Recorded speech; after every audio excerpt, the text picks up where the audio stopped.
For a state surrounded by warm water on three sides, hurricane season is never a distant memory. In Florida, it's personal, historical, and expensive. That's just one reason the seasonal forecast from Colorado State University gets so much attention here.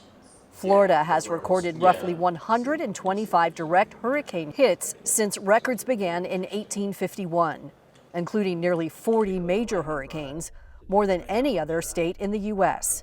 So why does a landlocked university carry that kind of authority in a coastal state? At Colorado State University, the answer is science, not geography. The university's tropical forecasting program began in 1984 when Dr. Bill Gray launched the first publicly issued seasonal Atlantic hurricane forecasts based on large-scale atmospheric and oceanic patterns. It really goes back to the legacy that he kind of created. And then this department started to attract more hurricane scientists. And so then there was kind of lots of different ways of looking at hurricanes. There's been a lot of good theoretical hurricane work done here where it's not focused on forecasting, but really understanding the physics within the storm. Today, the work is led by Dr. Phil Klotzbach, a senior research scientist in CSU's Department of Atmospheric Science, who took over the seasonal outlooks in 2006.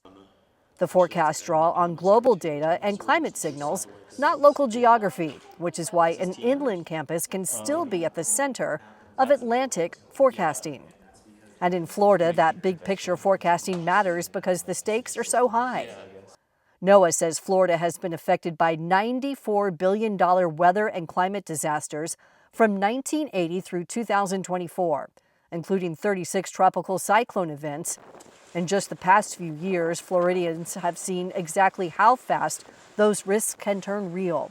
That helps explain why seasonal outlooks from CSU are so closely watched by emergency managers, media outlets, insurers, and coastal residents trying to understand what kind of backdrop is building before the first storm ever forms.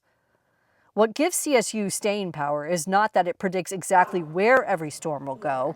The university itself describes its seasonal outlook as a best estimate of basin-wide activity, and it publishes a long verification archive so users can compare past forecasts to what actually happened. That transparency has helped make the CSU forecast one of the signature opening bells of hurricane season. And in Florida, a state with more direct hurricane hits than any other on official record, that bell tends to ring louder. For Florida Storms, I'm meteorologist Leslie Hudson.